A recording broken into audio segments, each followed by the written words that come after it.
Adam's eyes snapped open at 3:17 a.m. The sound that had jolted him from sleep wasn't the usual winter wind rattling his cabin's windows, nor was it the familiar creak of settling timber. This was something else entirely, a soft, rhythmic whimpering that seemed to carry on the frigid Montana air like a prayer whispered to an indifferent sky. Beside his bed, Rex, his German Shepherd mix, was already alert, ears perked and body tense. The dog's low whine confirmed what Adam's instincts had already told him. Something was wrong outside. "Easy, boy," Adam murmured, pulling on his thermal pants and heavy jacket. The temperature gauge by his window read -18 degrees Fahrenheit. Whatever was out there in this weather was either very lost or very desperate. Rex bounded ahead as they stepped onto the porch, the dog's breath creating small clouds in the crystalline air.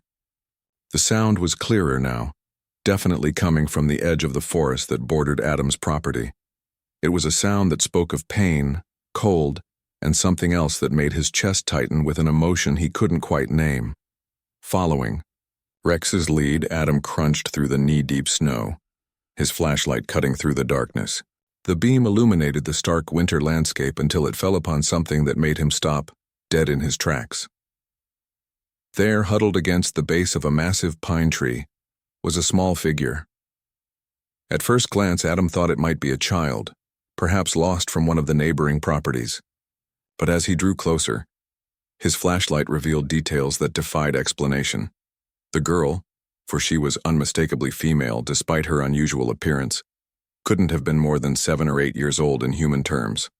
But her skin held, a subtle blue-silver tint that seemed to shimmer in the cold, and her hair, now matted with frost, appeared to shift between deep violet and silver depending on how the light caught it. Most striking were her eyes. Large, luminous, and filled with an intelligence that seemed far older than her apparent years. She was barely conscious, her small body shivering violently in what appeared to be some kind of metallic fabric that provided little protection against Earth's harsh winter. Her lips had taken on an alarming shade of blue, and Adam realized with growing urgency that she was dying of hypothermia. "Jesus," Adam breathed, immediately shrugging off his jacket and wrapping it around the tiny form. She was lighter than she should have been, as if her bones were hollow like a bird's. "Rex, back to the cabin, now." The girl's eyes fluttered open as Adam lifted her, and she spoke in a voice like wind chimes, words in a language that sounded like music wrapped in starlight. Though he couldn't understand her speech, the meaning was clear. She was afraid, cold, and far from home. "It's okay," Adam said softly, his voice taking on the same gentle tone he'd used with frightened animals throughout his years as a veterinarian. "You're safe now. I'm going to help you." Back in his cabin, Adam worked quickly. He'd treated hypothermia, in animals countless times, and the principles remained the same regardless of species. He wrapped the girl in warm blankets, positioned her near the fireplace, and began the careful process of gradual rewarming. Her alien physiology seemed to respond well to the same treatments that would help a human child. As color slowly returned to her unusual features, she began to speak again. This time, Adam was amazed to hear English words mixed in with her musical native tongue, as if she were rapidly learning his language simply by listening to him speak. "Kinza," she said, pointing to herself with a small hand that had 4 fingers instead of 5. "Kinza," Adam repeated, smiling despite the surreal circumstances. "That's your name? I'm Adam." "Adam," she attempted, her pronunciation improving with each syllable. "Thank you. Cold. Very cold." Over the next several hours, as dawn broke, over the snow-covered landscape, Kinza's story emerged in halting but increasingly fluent English. Her people, she explained, were explorers from a world where the climate was much warmer. Her small scout ship had malfunctioned during what was supposed to be a routine survey mission, crash landing in Adam's forest.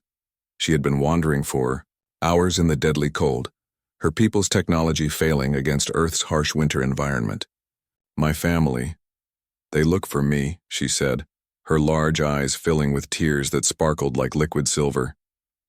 "But ship broken. Signal not work."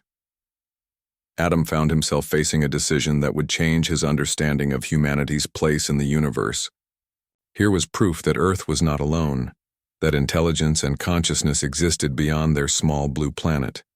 But more immediately, here was a child, regardless of her species, who needed help. "We'll figure this out," Adam promised. Rex curled protectively at Kinza's feet. "First, you need to get strong. Then we'll find a way to contact your family." What followed were 3 days that redefined Adam's worldview. Kinza proved to be remarkably adaptable, her people's natural intelligence allowing her to not only master English with astonishing speed but also to understand and appreciate human customs. She helped Adam with his daily routines, her natural curiosity leading to dozens of questions about everything from why humans kept animals as companions to how their food grew from the ground.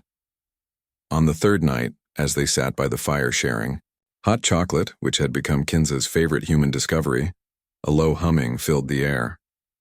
Through the window, Adam could see lights approaching through the forest, moving with a purpose and intelligence that no earthly aircraft possessed. "Family!" Kinza cried, jumping up with joy.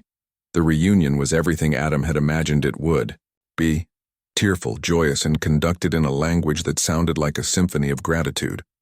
Kinza's parents, tall beings with the same silver-blue skin and luminous eyes, communicated with Adam through their daughter's translation.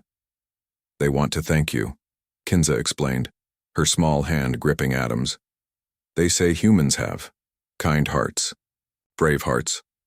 They did not expect this." As the alien family prepared to leave, Kinza hugged Adam tightly, tears streaming down her face. "Will I see you again?" Adam asked. "My people remember kindness," Kinza replied solemnly. "We never forget those who help when they could choose not to help.